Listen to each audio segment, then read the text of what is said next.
name is Spencer Coffman. Thank you for watching the Deception Tips videos. They're all about teaching you how to read people and detect deception so that you will be able to tell if someone is lying to you. Today we are going to talk about a cool little situation on the background of emotions and body language and expression and what is going on and how it is for people who are trying to be telling these lies. They're trying to pull one over on you. What it is it easier for them to fake it or conceal it or hide it? What is it and how it's going back and forth? So they're concealing and falsifying information and expressions, and one is easier to conceal, one is easier to falsify, and that's what we're talking about today. So here it is. This is deception tip number 86. Remember, conceal and falsify. Emotions are harder to falsify and easier to conceal, whereas body language is harder to conceal and easier to falsify. All right, so I know this sounds a little bit confusing with emotions, conceal, falsify, body language, conceal, falsify, but it's really simple when you think about it. So we'll break it down. Emotions, they are easier to conceal and harder to falsify. Why? Okay, emotions happen instantly. It's a split second on the face. It's facial expression, facial expressions of emotion. So these are easier to conceal. Why? Well, because as we talked about before, smiles can just cover up an emotion, no problem, and they can be concealed. Whereas falsifying an emotion is hard because you need to bring your mind back to that place. So if you want to falsify sadness, you got to think of something sad and then hope that that emotion will follow on your face, or happiness or anger, etc. In addition, if you want to pretend to be angry, it's more than just putting a frown on your face. There's more that goes into the genuine emotion expression on your face.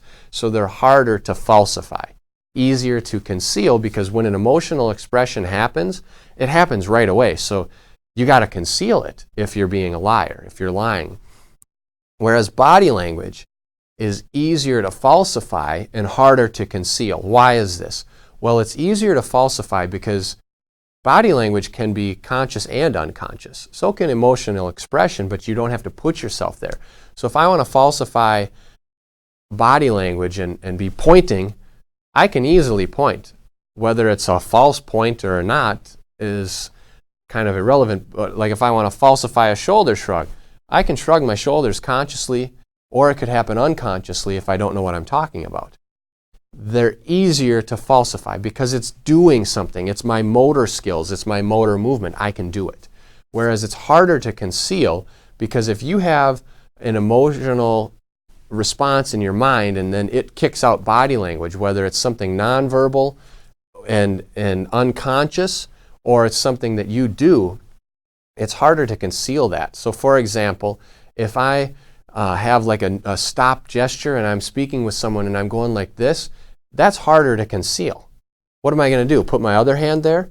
Or if I'm hushing my lips, that's harder to conceal. I can't put my other fingers up or go like this and hush my lip. It's harder to conceal that. It's easier to falsify it. If I want to pretend to be like I'm uncertain, I could pretend to put my fingers over my lips and hush my lips, as we've talked about in previous tips. I can pretend to do that, but if I'm already doing that unconsciously, it's unconscious. I don't know I'm doing it. It's harder to conceal that. So just remember that, conceal and falsify. It's harder to conceal body language. It's easier to falsify body language. It's harder to falsify emotional expressions. It's easier to conceal emotional expressions. So if you remember that when you're conversing with other people and when you're interrogating them or trying to find the truth, just kind of remember that and think about it. Like if you see a gesture, okay, well that could be a false gesture. They're not going to cover it up. But if you see an emotional expression or a smile, well that could be concealing, not falsifying. So keep that in mind as you look out for those patterns and clusters of behavior in your deception detection abilities. So if this is your first time watching these videos here on YouTube, I'd love to have you subscribe to the channel. Also, feel free to comment with any questions you may have as well. If you'd like some more information, we've got books, blog posts, and podcasts all available on spencercoffman.com that are dedicated to teaching you exactly what everybody is really saying. Until next time.